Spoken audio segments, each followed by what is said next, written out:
और एक चीज कहूंगा यहां से, विपक्ष के लिए भी और इनकी सत्ता में बैठे नए नए साथियों के लिए भी जो इनके साथ नए नए गए हैं, इस तानाशाही से अगर लड़ना है तो एकजुट होकर लड़ना पड़ेगा।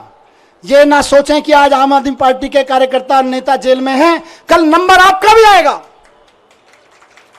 कल नंबर उनका भी आएगा जो दूसरे पक्ष में बैठे हैं या इधर के पक्ष में बैठे हैं, कल नंबर उनका भी आएगा जो इधर नए नए गए हैं कि हम तो इनके साथ हैं। एनडीए के साथियों को भी कहना चाहता हूं, उनके साथ जो गए हैं, और इंडिया गठबंधन के भी एक एक आदमी को और बाकी सब पार्टियों के साथियों को कहना चाहता हूं, पार्टी की जिंदगी के लिए नहीं, नेताओं की जिंदगी के लिए नहीं, देश के लिए इकट्ठा होकर लड़ना पड़ेगा, देश के लिए इकट्ठा होकर लड़ना पड़ेगा। और आज कह रहा हूं इस मंच से कि अगर देश के पूरे विपक्ष के नेता पूरी ताकत से एक बार हुंकार भर देंगे तो आज देश में वो माहौल है कि अरविंद केजरीवाल जी 24 घंटे के अंदर बाहर आ जाएंगे।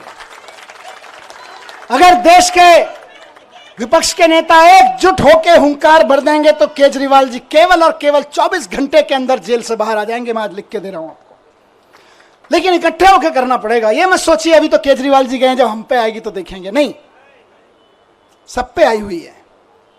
सबको इकट्ठे होकर लड़ना पड़ेगा, सबको इकट्ठे होकर चुनाव भी लड़ने पड़ेंगे, लड़ाइयां भी लड़नी पड़ेंगी, कानूनी लड़ाइयां भी लड़नी पड़ेंगी। और एकजुट हो गया तो इस चुनाव में तो दिखाई दिया कि 400 पार ढूंढते रह गए। एकजुट होकर लड़ेंगे तो आगे आने वाले चुनावों में भी ढूंढते रह जाएंगे कहां है, 0 पार, बस सीधे कहा 0 पार।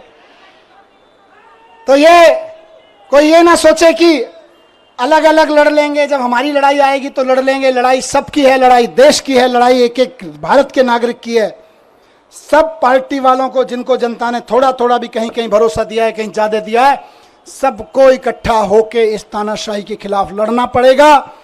जोर से चिल्लाना पड़ेगा कि तानाशाही भारत छोड़ो। और जिस दिन तानाशाही भारत छोड़ो का नारा हर गले से निकल गया, केजरीवाल जी सबसे पहले जेल से बाहर आएंगे। हेमंत सोरेन जी आ गए ना, देखो कितनी दिन मुझे निकाला, अभी अरविंद जी भी आएंगे। लेकिन सबको करना पड़ेगा, ऐसे नहीं कि सब। तो मैं बस यही कह रहा हूं कि आम आदमी पार्टी की तरफ से तो आज हम भरोसा दिलाते हैं कि दिल्ली के चुनाव में भी और बाकी चुनावों में भी पूरे देश में, कश्मीर से लेकर कन्याकुमारी तक, एक एक घर में इस आवाज़ को उठाएंगे, एक एक शहर, एक एक नगर में इस आवाज़ को उठाएंगे और बता देंगे कि हमारे इरादे कितने फौलादी हैं।